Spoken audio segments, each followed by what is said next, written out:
यार गुजरांवाला यतीमों का शहर है, कोई यूनिवर्सिटी नहीं, कोई अस्पताल नहीं। यार साडे बालां दे नक वंदे असी कोई यतीम आ, कोई गल करन वाली। टैक्स लवो साडे कोलों, अस्पताल ना दवो, यूनिवर्सिटी ना दवो, ओ किते पढ़ लिख के साडे बाल तुहाडे मुकाबले ते ना आ जावन। खुदा दा नाम मनो यार, इंज दे ना कीता करो। ए तलीम रह गई है ते ट्रेजरी बेंच वास्ते, सेहत रह गई है ते ट्रेजरी बेंच वास्ते, साडे वास्ते गुलामी है, साडे वास्ते नौकरी है। असा ताबेदारी करनी है तुहाडी सारी जिंदगी।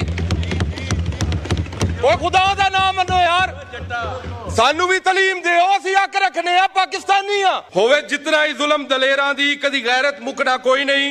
हिक डे पिया चार खलोवे सन, ए सिलसिला रुकना कोई नहीं। असी पीर हुसैन दे नौकर हां, असी पीर हुसैन दे नौकर हां, हक करन तो चुकना कोई नहीं। सातो खान गुलामी नहीं हुंदी, मर वंजना झुकना कोई नहीं। ओ एनएफसी करदे हो, सूबे नू एक शेयर दे देंदे हो 57.5%। यार 57.5% दे के वो लाहौर शहर ते लगने पैसे, और लाहौर दे पैसे। असी शहरे लाहौर दे मुलाजम आ, और तख्ते लाहौर दे मुलाजम असी, और निक्के शहर वाले किते जान, निक्के शहर वाले मर जान।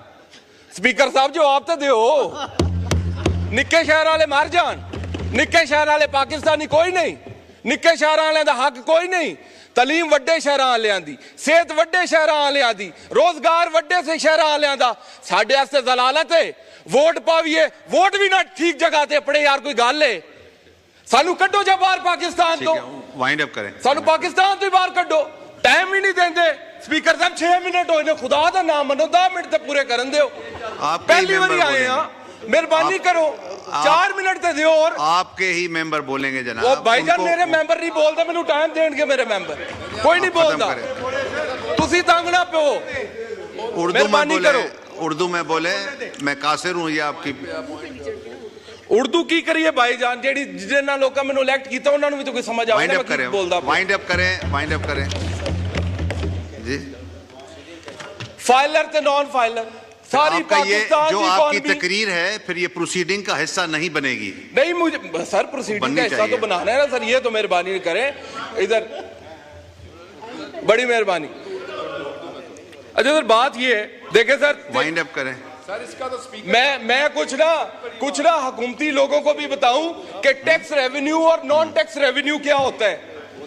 13,000 अरब सर टैक्स रेवेन्यू है जो इन्होंने फाइनेंस एक्ट के अंदर कलेक्ट करना है, एफबीआर से, sales tax, income tax, customs duty, federal excise duty. Sir वो पैसे एनएफसी के अंदर सूबों को जाने हैं, आपको भी मिलने हैं, हमें भी मिलने हैं, केपी में हर जगह मिलने हैं। सर ये इन्होंने डाका क्या डाला है, जो एनएफसी कहता है कि आपको जो टैक्स रेवेन्यू है ना वो बंटेगा, जो नॉन टैक्स रेवेन्यू है वो फेडरल की माल की है, वो नहीं बंटेगा। सर इन्होंने पेट्रोलियम लेवी के अंदर पैसे लिए हैं, सेल टैक्स नहीं लगाया तेल के ऊपर। ये चाहते हैं कि सूबों को पैसे कम जाएं, हम पेट्रोलियम लेवी से कलेक्शन करके वो पैसे फेडरल के अंदर दें, और जो 10,000 अरब ये इंटरेस्ट रेट की मद में देंगे, उसके अंदर 9,000 अरब जो है, उसके अंदर 9,000 अरब लोकल बैंक्स को देना है सर, और 1,000 अरब फॉरेन बैंक को देना है मार्कअप के अंदर। और सर सानू दे एमसीबी के सारे लोकल बैंक लौट के तशरीफ रखें। शुक्रिया। ये मेरे मुंतखब होने के बाद मुझे पहली दफ़ा मौका मिल रहा है कि मैं इस असेंबली के फ्लोर पे जो है वो मेरी कोई तकरीर है, और ऊपर से बजट सेशन है। मेरी कोशिश होगी कि मैं बजट के ऊपर ही बात करूं, लेकिन सबसे पहले मैं अल्लाह ताला की ज़ात का शुक्र अदा करना चाहूँगा। अल्लाह ताला की ज़ात ने जो मेहरबानी की, करम किया। उसके बाद इमरान खान का शुक्र अदा करना चाहूँगा, और अपने गुजरांवाला की आवाम का, बुजुर्गों का, बहनों का, वोटर्स का, जिन्होंने मेरे पे एतमाद किया और मुझे इस मुअज़्ज़ज़ अवान तक पहुँचाया कि मैं यहाँ पे आके उनकी आवाज़ बुलंद कर सकूँ। देखिए अगर ये मैं बचपन से यही सुनता आ रहा हूँ, टीवी पे भी देखते थे कि ये अवाम की ताकत का एक सरचश्मा है, लेकिन जिस दिन से मैं यहाँ पे आया या मैंने आगे यहाँ पे चीज़ें देखी, मुझे तो कहीं पे भी अवाम की ताकत का कोई सरचश्मा नजर नहीं आया। अवाम की ताकत के सरचश्मे की खाली चश्मा है, बिल्कुल है, कोई अवाम की ताकत नहीं है। पटेल साहब बिल्कुल ठीक बात कर रहे हैं।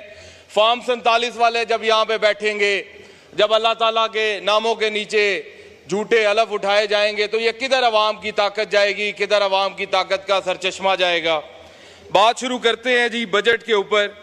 बजट के ऊपर जो इन्होंने जुल्म ढाया, जो इन्होंने एक्सपोर्टर्स के साथ किया, जो इन्होंने इंडस्ट्री के साथ किया, एक्सपोर्टर्स को जो 1% FTR के अंदर थे, उन्हें फाइनल टैक्स रेजीम के अंदर 1% अपना टैक्स पे करके और सारे चीज़ों से वो बरी ज़िम्मा हो जाते थे।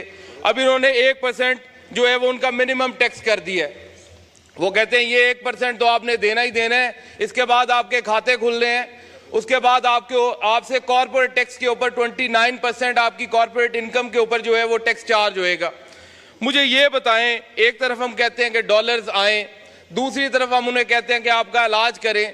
क्या इस तरह से जुल्म नहीं होगा?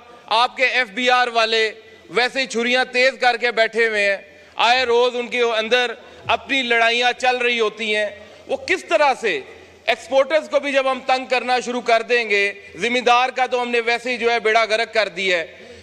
नौकरी पेशा आदमी का हमने सैलरी स्लैब्स जो हैं वो जिसके ऊपर टैक्स किया है, हमने उसका बेड़ा गर्क कर दिया है। हमने जो लोग टैक्स दे रहे हैं उनको ही बार बार दुबा रहे हैं टैक्स के अंदर। पहले 9,000 अरब की कलेक्शन, पिछले साल 11,000 अरब की, इस साल 13,000 अरब की हमने टैक्स कलेक्शन करनी है। GDP हमारी बढ़ नहीं रही, इंडस्ट्री यहाँ पे नहीं लग नहीं रही, तरक्की यहाँ पे है नहीं है, हम compete कर नहीं सकते इंटरनेशनल मार्केट से। हमारे एनर्जी कॉस्ट इतनी ज़्यादा है कि हमारी इंडस्ट्री जो है वो रॉ मटेरियल्स तो प्रोक्योर कर लेती है इंटरनेशनल प्राइजेस पे, लेबर उसे सस्ती है दुनिया से।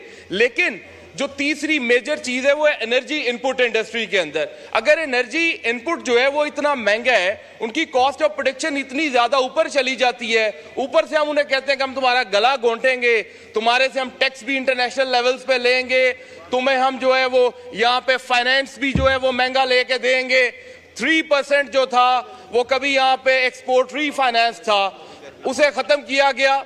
एक्सपोर्टर्स के लिए काइबर को 22% पे ले गए। स्पीकर साहब मुझे ये बताएं, कौन सा कारोबार है जो 22% जो है वो फाइनेंस कॉस्ट दे के पीछे कोई प्रॉफिट बचाता है? ERF एक्सपोर्टरी फाइनेंस रुपी बेस्ड फाइनेंसिंग आई पाकिस्तान में 2022 अप्रैल में आई। वो जिस दिन आई उसकी लिमिट चोक हो गई और आज तक वो दोबारा लिमिट कभी इनहैंस ही नहीं की गई।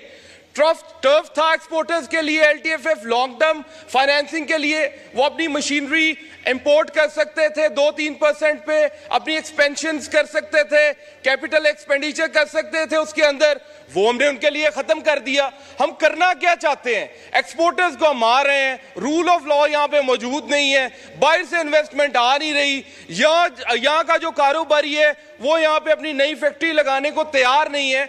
जनाब स्पीकर, इस तरह ना करें, मुल्क को चलने दें। ये 47 वाले चाहते ही नहीं है मुल्क चले, ये चाहते हैं कि बर्बाद हो जाए, इसकी तहस नहस कर दे इस मुल्क की। ये कायदे आजम का मुल्क है, खुदा के वास्ते इसे अपने बाप का मुल्क ना समझे, इसे कायदे आजम का मुल्क ही जो है वो रहने दें। जनाब स्पीकर, PSDP की बात करते हैं, उसके अंदर विहाड़ी में, उसके अंदर चकवाल में, नारोवाल में, हर शहर में यूनिवर्सिटीज HEC को दी गई है। किधर कैंपसेस बन रहे हैं?